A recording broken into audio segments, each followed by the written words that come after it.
Diaspora.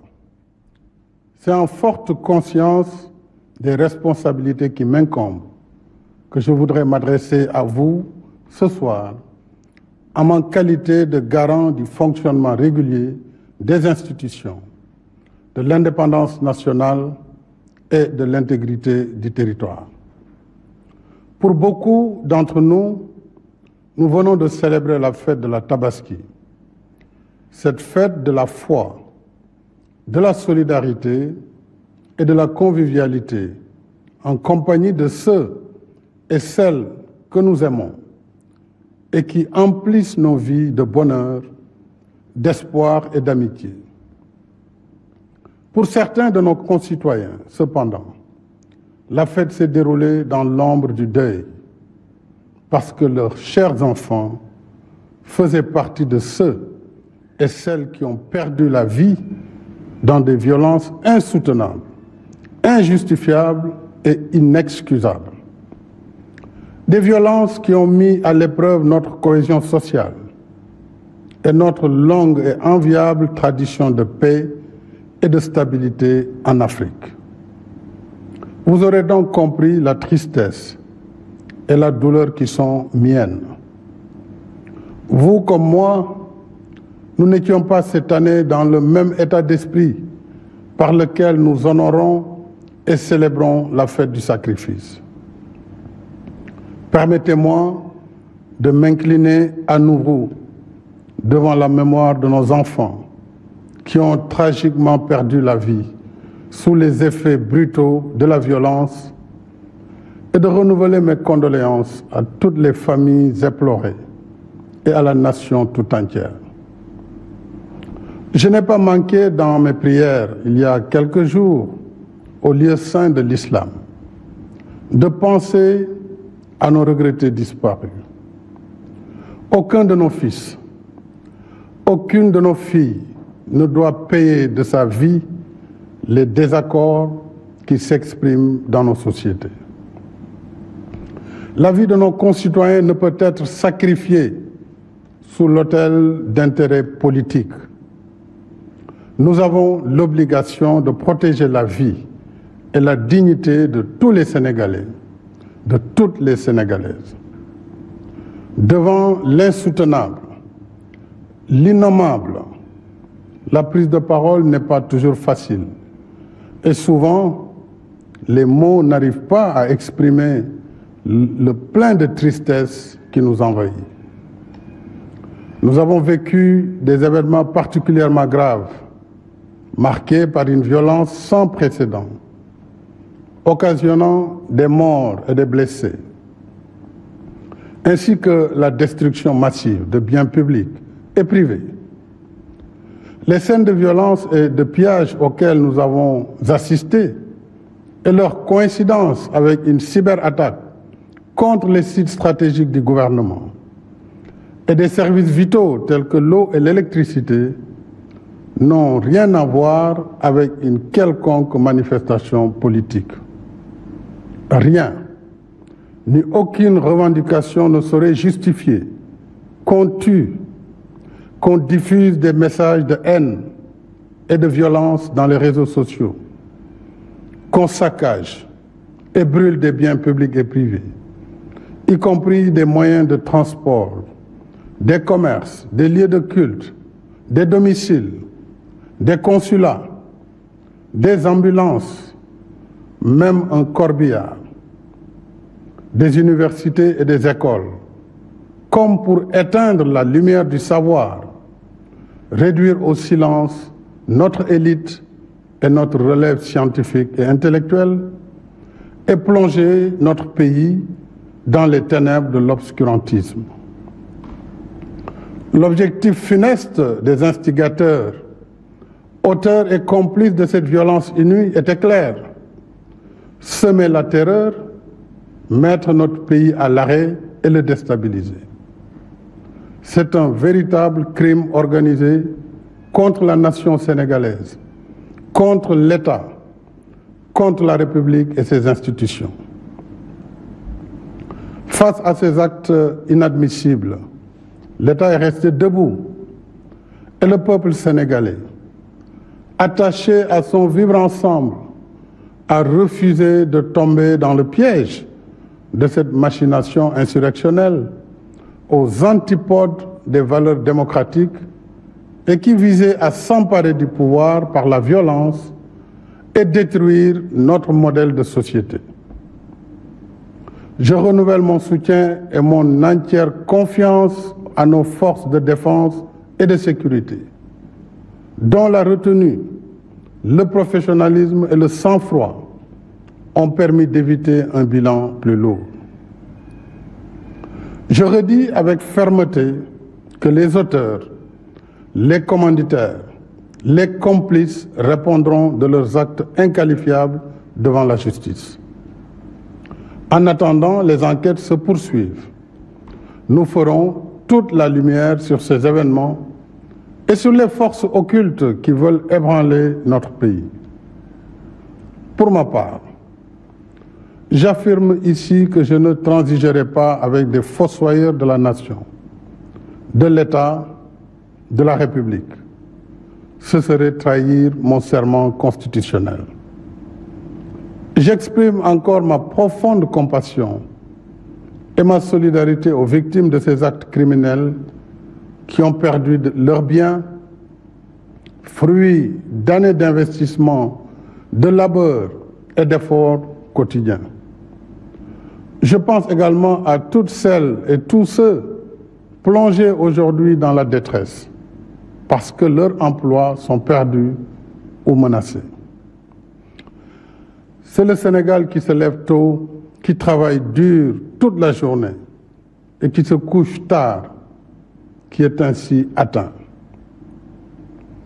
J'invite fortement les parents et les familles à plus de vigilance.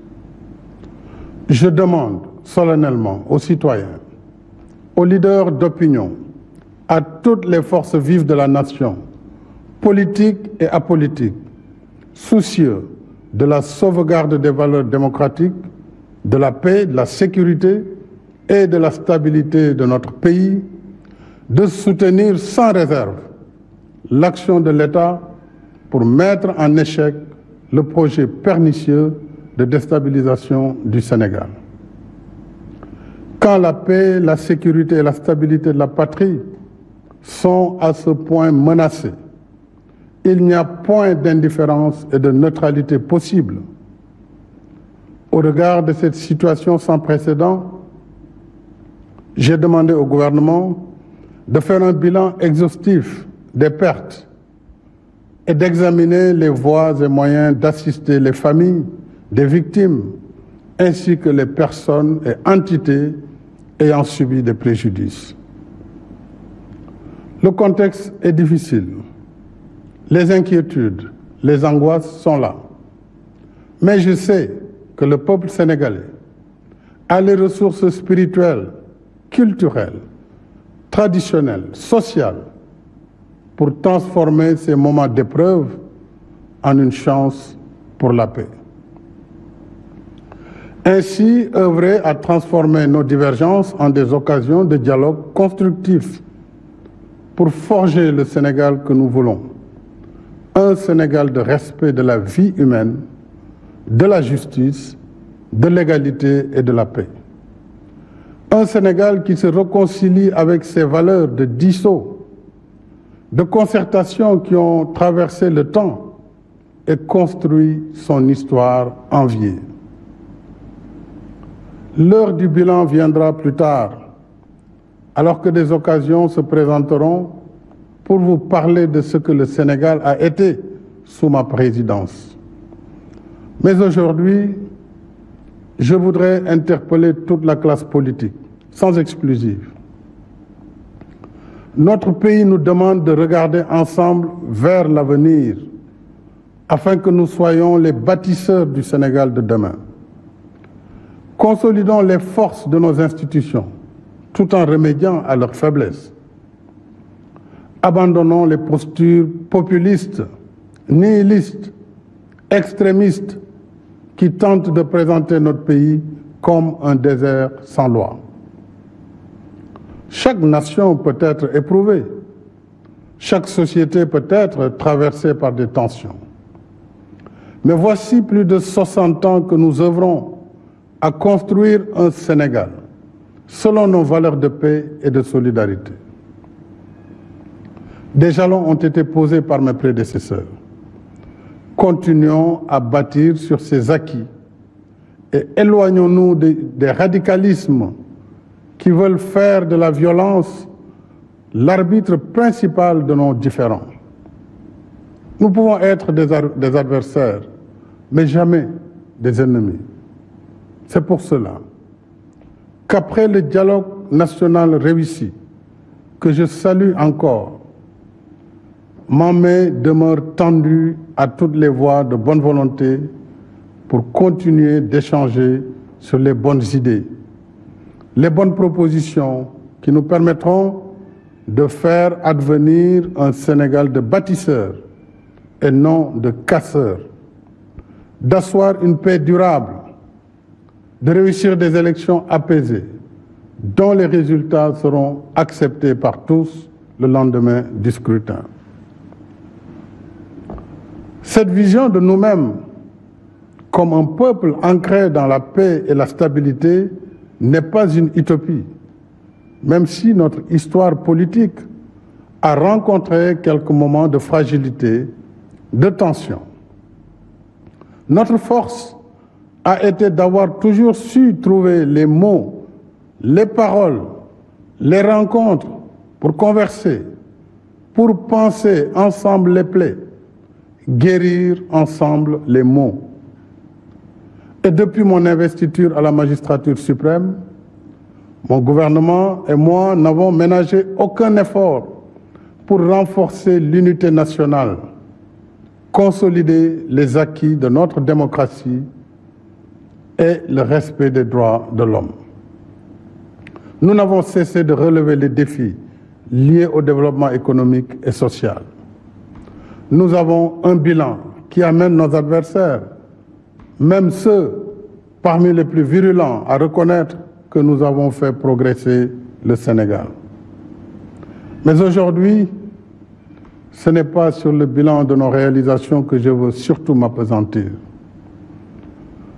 Je veux parler avec vous de notre avenir en tant qu'il est façonné par les dynamiques de notre présent, de nos aspirations les uns à l'égard des autres, de la promesse que chacun peut être pour l'autre dans la construction du Sénégal que nous souhaitons léguer à nos enfants.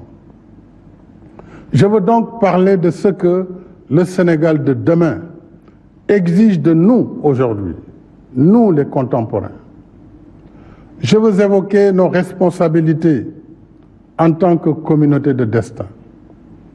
Nous sommes condamnés à une solidarité susceptible de préserver l'unité de notre nation, malgré les tensions et divergences qui peuvent nous opposer. Cette solidarité ne signifie pas une totale convergence des points de vue, une uniformisation des consciences, une domination des uns par les autres. Cette solidarité est celle qui nous empêchera de traduire nos désaccords, nos dissonances dans des violences meurtrières, justement parce que nous aurons su nous abreuver dans les sources démocratiques, morales, spirituelles et culturelles du grand peuple sénégalais. Cette solidarité, mes chers compatriotes, c'est celle qui poussera chaque individu à développer les comportements qui ne menacent pas l'avenir de notre nation. Cette solidarité, enfin, c'est celle qui fera de chacun, de chacune de nous, une digue contre la violence. J'entends bien les aspirations du peuple sénégalais, de sa jeunesse en particulier, de ses attentes légitimes en matière de justice socio-économique, de création d'emplois, de renforcement du système d'éducation et de formation professionnelle, de meilleurs cadres de vie. Je comprends la volonté de notre jeunesse de vouloir vivre une vie qui vaut la peine d'être vécue, ici au Sénégal et non ailleurs. C'est justement à nous concerter, à repenser ensemble cette solidarité que nous parviendrons en tant que société à répondre aux justes revendications de notre jeunesse et de l'ensemble des citoyens sénégalais. Jamais la violence n'a permis à un pays de répondre aux aspirations de sa population. Loin d'être une solution, la violence et les discours qui la construisent sont les signes d'une démission morale, intellectuelle, politique et citoyenne. N'est-ce pas à inventer, à réinventer de nouvelles manières de penser le développement de notre pays et de l'Afrique que nous devons nous atteler ensemble afin d'assumer notre destin dans un monde de plus en plus instable. Mais pourrait-on collectivement nous ouvrir à des possibles, produire le meilleur de nous-mêmes, si nos intérêts politiques personnels nous dressent les uns contre les autres, poussant ainsi une partie de la jeunesse dans la banalisation de la violence.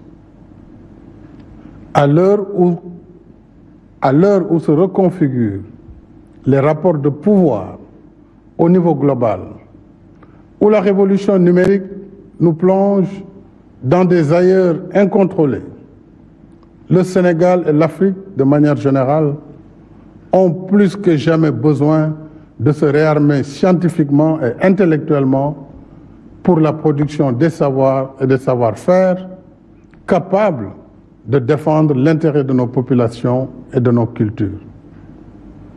Nous avons des intelligences et des ressources humaines ici, mais aussi disséminées à travers le monde, que seul le sens de la solidarité pourrait mobiliser au service d'une Afrique forte dans un monde malmené par des luttes d'influence et de domination.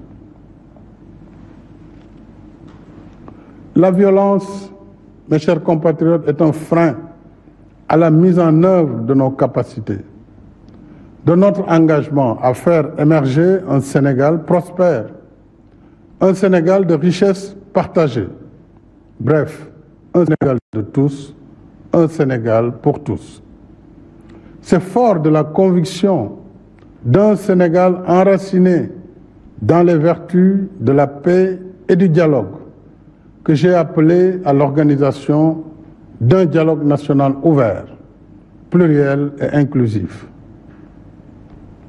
Je ne saurais assez remercier le coordonnateur de ce dialogue national, ainsi que les présidents et rapporteurs de commission, de même que tous les participants, sans exception, qui ont su mettre le Sénégal au-dessus de tout pour produire en un temps record des recommandations fort stratégiques sur les différentes dimensions de la vie sociale, politique, économique et culturelle de notre pays.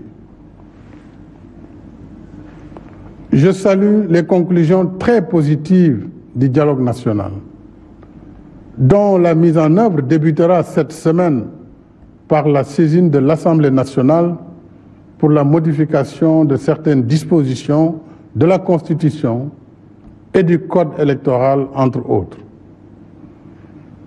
Mes chers compatriotes, s'agissant de l'élection présidentielle du 25 février 2024, je tiens à ce que le gouvernement prenne toutes les dispositions pour une bonne organisation du scrutin, comme par le passé. En ce qui me concerne, j'ai suivi avec beaucoup d'attention et d'émotion les différentes manifestations de soutien à ma candidature pour un second quinquennat. La dernière étant celle des 512 maires et présidents de conseil départemental sur les 601 que compte notre pays.